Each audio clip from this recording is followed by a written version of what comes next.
I remember going to a hotel with my mum and dad and my brothers. And I remember looking around the hotel and I remember feeling like I was very intimidated in the space and that the space was not for me. So it was basically like, you don't belong here. It made me feel intimidated. So I always thought that was a really interesting superpower that the designer has, is that they can make someone feel like a certain way in the space. And that was when I was quite young. That I felt like that. And from there, I became really interested in interiors. I would basically, every interior I went into, any shop, any hotel, any house, I would be that snoopy person and go, yeah, exactly. Really? Is that your choice? But yeah, I would actually always go to the bathroom. It's a weird thing that I did. I always used to go, like in a restaurant, I would go to the bathroom first because I wanted to see what it looked like and what finishes they used. And then from there, my love for interiors just grew and grew and grew. I am with you on that though. I know it sounds weird, but even in people's houses, I love their bathroom choices. It tells you a lot, doesn't it, about someone? Because I feel like everyone can do their front door and their hall and their lounge and like communal spaces, like nice. But when it comes to bathrooms, like, wow, you present your bathroom, how does it smell? What do you?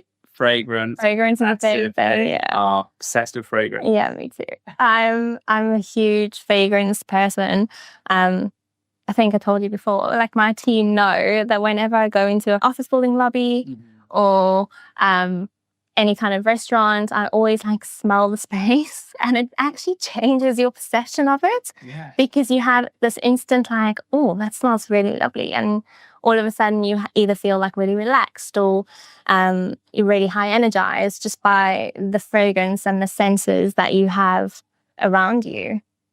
I'm actually with you on that. I'm like quite obsessed with essential oils and like different fragrances like chamomile, lavender, like calm you down, like lemon and citrus fruits that pick you up. Yeah, exactly. Get you going, energized. Yeah. I think it's a bit of like a hidden thing that we need to do in offices. Oh, 100%. So a lot of offices are doing it now.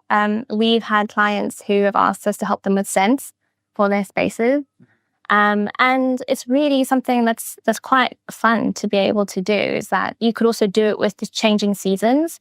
So you have different scents for different seasons that give your team a different response to their interior because it feels different, it gives you a different kind of energy or feeling. You have actually done that. Yeah, so we've done something like that before for a client, yeah.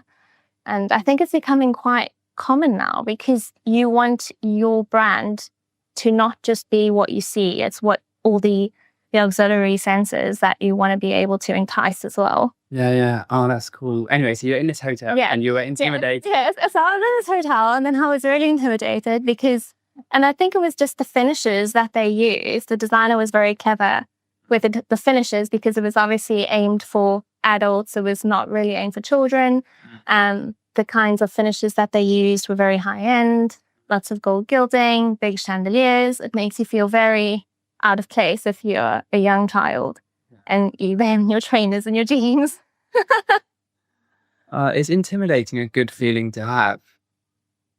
I think in some places, yes. I think certain brands only want certain people coming in with a certain, money or whatever it is. Yeah. And that's an extension of your brand. It's, like when you go into boutiques in Mayfair, they have very little stock in their shops. Yeah. And there's a reason for that. It's psychological advertising. So you only have a few products, but your space is quite generous. So you're showcasing one product in a very large interior that's immediately making you think this is an exclusive product. So it's that psychological aspect that they think about as well. So you feel quite intimidated because if you go into that shop, there's only 3 items that you can look at. And then you have to try and make conversation with the salesperson and be like, I actually can't afford this. Okay, bye. And everyone's looking at you, looking at your price tag. Or there is no price tag because it's that exclusive and then they just assume you have the money.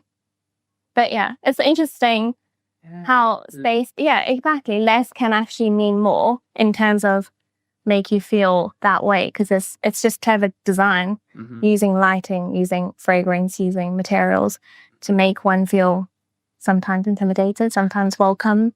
Yeah. And colder materials and harsher colours and colder colours and angles and all that kind of thing as well, like how you manipulated the space. And are there lots of curves? And it's obviously softer, it's more inviting.